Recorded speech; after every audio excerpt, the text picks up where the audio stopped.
دوستو، خداوند کا کلام آپ تک پہنچا ہے۔ پلیز لائک اور شیئر لازمی کیجیے۔ God bless you. حزقیل 14 باب۔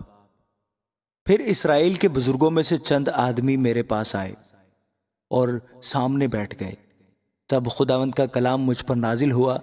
کہ اے آدم زاد، ان مردوں نے اپنے بتوں کو اپنے دل میں نصب کیا ہے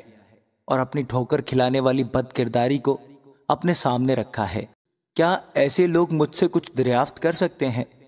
اس لیے تو ان سے باتیں کر اور ان سے کہہ کہ خداوند خدا یوں فرماتا ہے کہ بنی اسرائیل میں سے ہر ایک جو اپنے بتوں کو اپنے دل میں نصب کرتا ہے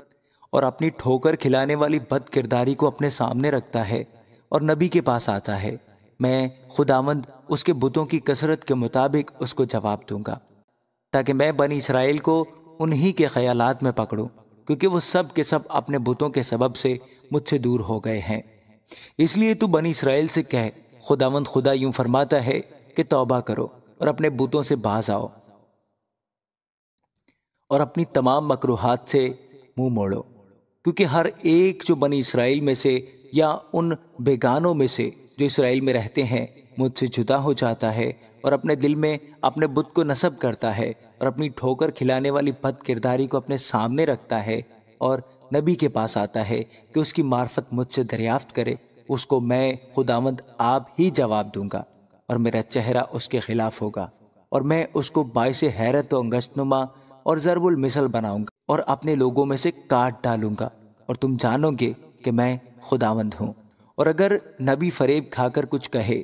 تو میں خداوند نے اس نبی کو فریب دیا، اور میں اپنا ہاتھ اس پر چلاؤں گا اور اسے اپنے اسرائیلی لوگوں میں سے نابود کر دوں گا، اور وہ اپنی بد کرداری کی سزا کی برداشت کریں گے۔ نبی کی بد کرداری کی سزا ویسی ہی ہوگی جیسی سوال کرنے والے کی بد کرداری کی، تاکہ بنی اسرائیل پھر مجھ سے بھٹک نہ جائیں اور اپنی سب خطاؤں سے پھر اپنے آپ کو ناپاک نہ کریں، کہ وہ میرے لوگ ہوں اور میں ان کا خدا ہوں۔ اور خداوند کا کلام مجھ پر نازل ہوا کہ اے آدم زاد، جب کوئی ملک سخت خطا کر کے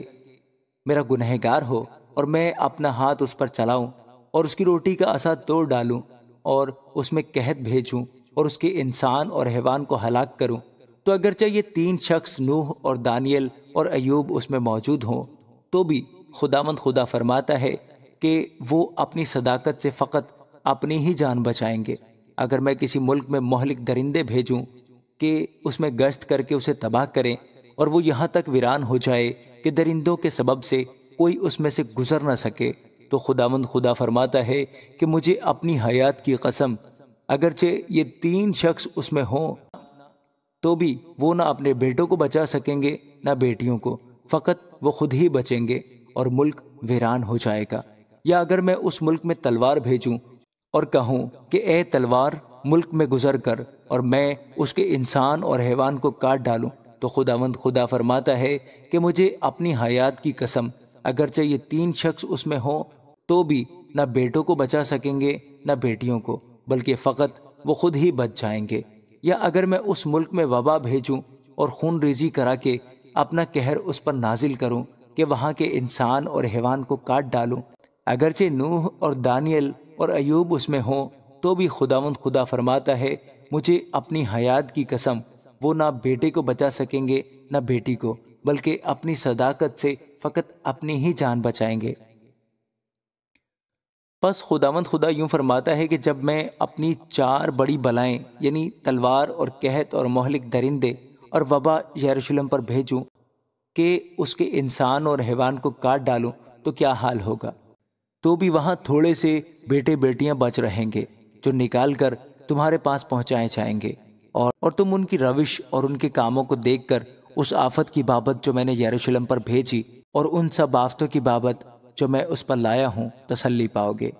اور وہ بھی جب تم ان کی روش کو اور ان کے کاموں کو دیکھو گے